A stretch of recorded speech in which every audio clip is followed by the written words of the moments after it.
Happy Monday, everybody.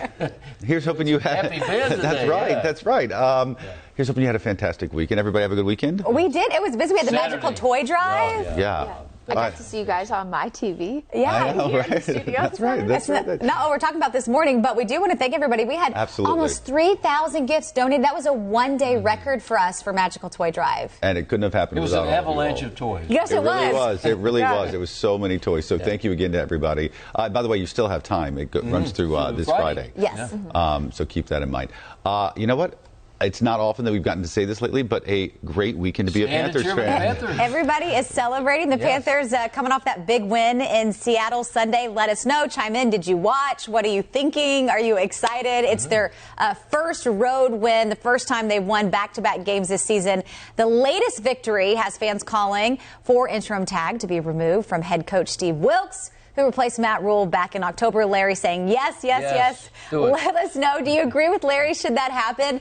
We're now only a game behind in the NFC South and could even get a chance to play in the playoffs. So we're going to chat about this coming up. We're going to read your comments. You guys were sending us text messages all morning long on Wake Up Charlotte, but Sports Director Nick Carboni has more on the big win. Yeah, silenced in Seattle. The Carolina Panthers shut the 12th man right up and came home with a 30-24 victory. It's their first road win of this season and first in over a calendar year. It's also the first time they've won consecutive games since last year's 3-0 start. Interim coach Steve Wilks now 4-4 at the helm, and he's done it his way, he says, establishing an identity immediately since taking over. It's running the football and playing great defense. We'll talk about the latter. 2 interceptions on Sunday in Seattle, 1 each for C.J. Henderson and J.C. Horn, and Horn nearly had a second. Carolina collecting 3 sacks of Geno Smith. They were all over him all game. 5 hits on the quarterback. Offensively, it was run. Panthers ran it 46 times for 223 yards and 2 touchdowns.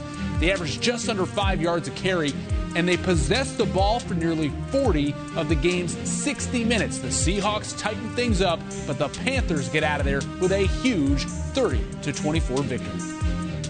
I'm just so thrilled and so happy for those guys in the locker room. Coaches do a tremendous job in game planning and putting these guys in position, but all the credit goes to those players and how they go out there and perform and finish. And with everything that, we've gone through, they've gone through with the different, coaching changes, getting rid of players, or the organization trying to tank it, all those different things. And to see how those guys respond and came out and played today, it is pretty thrilling and emotional, yes. Now, with the Bucs loss at San Francisco, Carolina back within a game of Tampa Bay for the division lead. The Panthers return home for 2 straight games at Bank of America Stadium, starting with Pittsburgh next Sunday. The Steelers are struggling this year. In fact, Carolina has the 4th easiest remaining schedule in the NFL. Pittsburgh and Detroit at home, then road games against Tampa and New Orleans, each of which Carolina has already defeated this year. So it's getting awfully interesting in Carolina. For WCNC Charlotte, I'm Nick Carboni. Tampa Bay is not a good team this year. I mean, they had some major comebacks, but I mean, if you take that's the number 1 spot there in the NFC South, and then the others, the Saints, so-so, Falcons, not very good.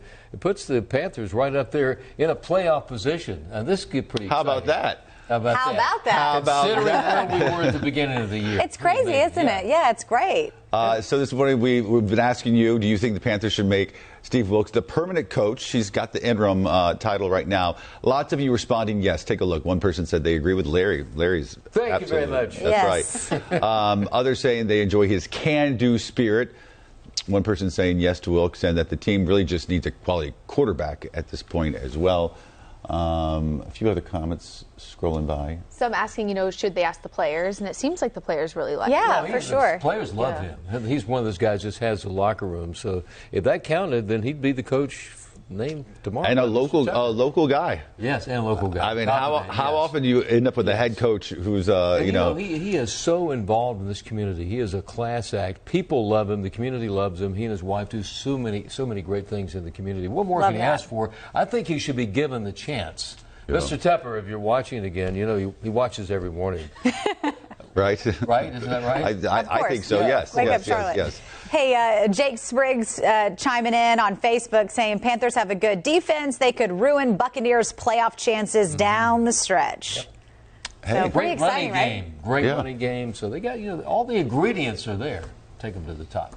I say let's do it. At least the division. Yeah. This is definitely a 180 from how we thought the season was going to go. This year, and then like a month ago. What are you talking about? Like it wasn't even. The NFC South has also had a rough year, and I feel like as someone who's from Atlanta, I can say that's okay.